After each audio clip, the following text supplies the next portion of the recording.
Some say fences are as important outdoors as walls are indoors. So Chris is here to show us tips and tricks on building a sleek fence that will make our neighbors jealous. But before we get to that, here's what Chris's client's fence used to look like. As you can see, this rickety old fence is completely done. We are taking this thing down and replacing this, making it fresh for this summer.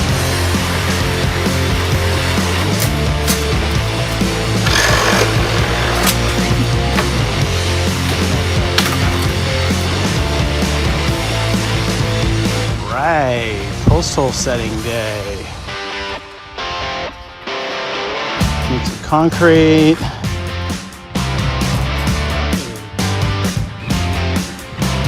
I know they're perfectly aligned. Here's our big wood pile. And we have the posts in.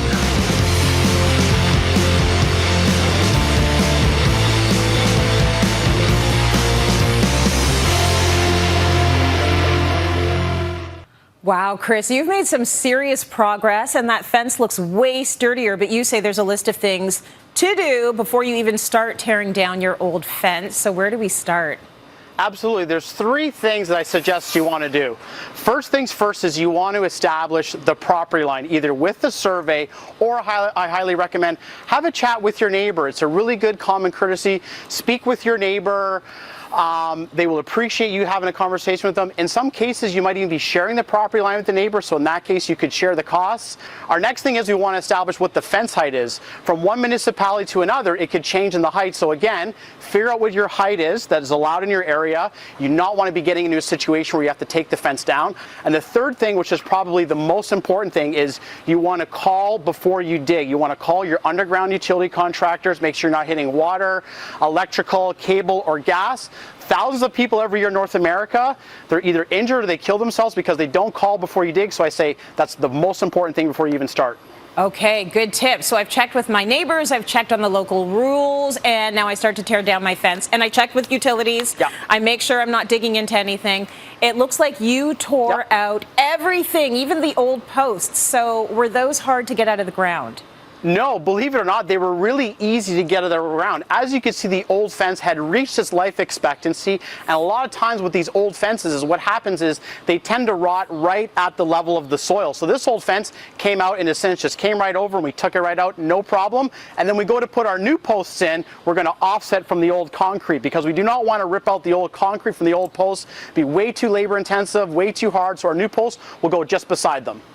Okay, that's smart. So now how deep do the new posts need to be in the ground? Okay, so we want to make sure that our new posts are in the ground at least 4 feet because that's where the frost line is. If we're not below the frost line, from one year to the next, the frost can get a hold of the fence and then your nice straight fence next year could be all crooked and out of alignment. So I would highly recommend to find a post hole digger in your local area, find a post hole digger, and give yourself lots of time to plan this. When you get your underground utilities cleared, you have up to 30 days to build your fence. So if you try to plan having your utility clearances by then and a post hole digger, have them drill and set all the posts, mix all the concrete. It's really brutal, grueling work. Believe me, I've done it. I try to avoid it. If we have to, we do. But as a homeowner and a DIYer, I would say find the post hole digger, do all the nasty work, and then building the fence at that point is really an easy job. Okay, good tip. Now, what kind of wood do you use for the posts and how far apart are they? So everything we've used here is called Sienna Pro PT Plus, which is pressure treated material. It's injected with a preservative and it allows the wood to live outside for anywhere from 25 to 30 years. This is great stuff to use. It'll be here for at least 30 years. What I like to do is I like to space things apart in even lengths between 8 and 10 feet. As we all know now, building material is extremely expensive. Exterior material like pressure treated material is even more than what interior dimensional lumber is. So we want to space things out between 8 and 10 feet, and that way we're minimizing our costs. This fence essentially will have very little waste and lower our costs. Okay, well that looks really good so far. So once your posts are in, how do we build the actual fence? Okay, so what I like to do is, I actually like to screw all my fences together. I feel it takes a little bit longer, it may cost more, but the fences are a lot stronger. And then if you need to down the road replace a board here and there, boards will shrink, boards will twist. So I say, I like to screw my fences first. You want to be using the right screws, pressure treated screws, because interior screws can rot and rust inside, outside and break. So first things first, we got our material, 8 to 10 foot even sections. We have our right wood, we have our right screws. So what I like to do is, this is a 10-foot section here. We're using 4 2x4s for this section. The first one across the top is going to go horizontally, then a vertical one below it, one in the middle, and one in the bottom for stability. This kind of keeps all the boards together nice and level.